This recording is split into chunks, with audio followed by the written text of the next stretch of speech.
खऱ्या अर्थानं आपण बघतोय तर अनेक गोष्टींचा खुलासा आज या सभेत होणार आहे। आपण आता खऱ्या अर्थानं महाराष्ट्र नवनिर्माण सेनेच्या या गुढीपाडवा मेळाव्याच्या तर संपूर्ण स्टेज बघतोय। आपल्या काही वेळापूर्वी रिद्धेशनी हा संपूर्ण ठिकाण तुम्हाला दाखवलेलं आहे। पुन्हा एकदा खऱ्या अर्थानं आपण बघू शकतो तर एकत्र जयत तयारी या गोष्टीची झालेली आहे। आज राज ठाकरे काय बोलणार, काय वक्तव्य करणार, त्याकडे संपूर्ण महाराष्ट्र नाही तर देशाचं लक्ष आहे। या सगळ्या गोष्टी जर ठाम राहिल्या तरीही हाच तो पोडियम आहे आणि हाच तो माईक आहे ज्याच्यावरून खऱ्या अर्थानं राज ठाकरे अनेक वर्ष खरं तर गुढीपाडवा मेळावा इकडे घेतात आणि याच त्या पोडियमवरून राज ठाकरे काय बोलतील याकडे सगळ्यांचं देशाचं लक्ष आहे।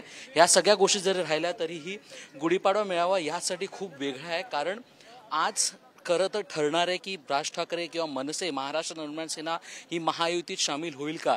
एक तर आपण बघितलं गेलं तर महायुतीत जर ती सामील झाली तर ते कोणत्या मुद्द्यांवर होणार आहे। अनेक तर्कवितर्क मागच्या अनेक दिवसांपासून अनेकांनी लावले आहेत। त्यासोबतच आपण बघतो तर राज ठाकरेंची 3 जागेची मागणी होती, त्याच्यामधून 2 जागा राज ठाकरेंना मिळतील असं सांगण्यात आलंय।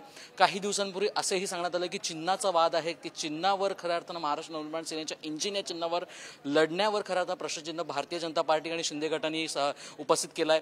पण दुसरीकडे तिसरं तर्कवितर्क आपण बघितलं गौरव, तर असंही सुद्धा सांगण्यात आलं होतं की राज ठाकरे यांना मुंबईचीच जागा खऱ्या अर्थानं हवाय, मग ते उत्तर मुंबई असो की दक्षिण मुंबई असो, या 2 जागांवर राज ठाकरे यांचं ठाम मत होतं। पण ते दोन्ही जागा खऱ्या अर्थानं भारतीय जनता पार्टी देण्यास खरं तर कबूल करत नव्हती। या गोष्टी जरी पाहायला गेल्या तरी आज राज ठाकरे काय बोलतायत, काय वक्तव्य करतात याकडे सगळ्यांचं लक्ष यासाठी आहे, कारण आज जे वक्तव्य करतील त्यांनी कुठे ना कुठे लोकसभा नाही तर विधानसभाचे राजकारणाचे गणित पण बदलणार आहेत आणि ते जर गणित बदलली तर महाराष्ट्र नवनिर्माण सेनेला ह्याचा किती फायदा होईल याकडे सगळ्यांचं लक्ष आहे। जर आपण स्टेज सुद्धा पाहिला, यावेळीचा स्टेज जो आहे गुढीपाडवा मेळाव्याचा तोही वेगळा आहे।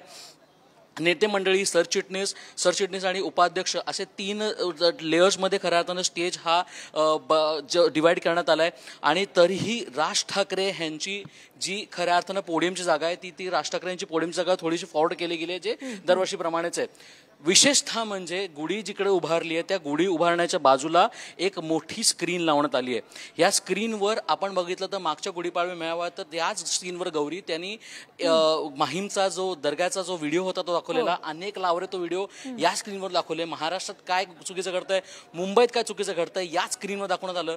त्यामुळे आत्ताच्या घटकेला जे आपण प्रोमोज आणि टीजर्स बघितलं राज ठाकरे यांचे की मला काहीतरी तुम्हाला सांगायचंय, काय घडलंय, काय घडतंय, त्या बैठकीत काय झालं, ह्या सगळ्या गोष्टीचा खुलासा एक व्हिडिओ मार्फत राज ठाकरे दाखवणार आहेत का, त्याकडे आता सगळ्यांचं लक्ष लागणार आहे। जर तो